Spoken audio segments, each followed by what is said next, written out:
ପୂଜା ପୂଜି ମୋର ସକାଳୁ ଥିଲା। ସରି ଯାଇଥିଲା। ଆଦିକି ଛାଡ଼ିକିରି ଆସିଲି ପୂଜାଟା ଆରମ୍ଭ କଲି।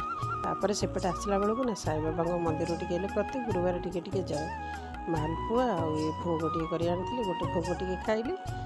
ତାପରେ ଭୋଗ ଖାଇସାରି ଟିକେ ଗଲି ବ୍ଲାକ୍ କଫି ବନେଇବା ପାଇଁ। ସକାଳୁ ଟିକେ ପାଣି ପିଇ ବ୍ଲାକ୍ କଫି ପିଇଦେଲି ନା ବହୁତ ବଢ଼ିଆ ଲାଗେ। ଆଉ ଜିନୁ ତ ଉଠିନି, ଜିନୁ ଟିକେ ଲେଟ୍ରେ ଶୋଉଛି, ଜିନୁ ଉଠୁନି।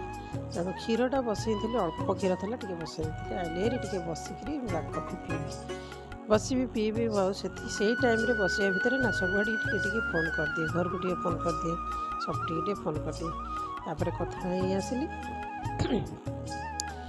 ଛୁଇଁ ଆଣିଥିଲି ଘରୁ, ଛୁଇଁ ଟିକେ ଭାଜିଲି, ଅରୁଆ ଭାତ ଡାଲମା ଟିକେ କଲି। ହେଇସାରିଲା ମାନେ ଚାଲିବି ଫେରେ ଆଦିକି ଆଣିବା ପାଇଁ। ମାନେ ଦେଖନ୍ତୁ କେତେ ଖରା ହେଲାଣି, ଖରା ବୋଲି ପ୍ରବଳ। ବାହାରିଲି ଝିଅକୁ ବି ପୁଅକୁ ଆଣିବି, ଆଣିକିରି ଆସିଲେ ତ ଯାହା ଖାଇବା ପିଇବା ଷ୍ଟାର୍ଟ ହେବ। ଖାଇବା ପିଇବା ମୋର ଷ୍ଟାର୍ଟ ହେଇଗଲା। ଏ ଭିଡ଼ିଓଟି ଭଲ ଲାଗିଲେ ଲାଇକ୍, ସେୟାର, ସବସ୍କ୍ରାଇବ୍ ସାଙ୍ଗମାନେ କରିବେ। ରଖୁଛି।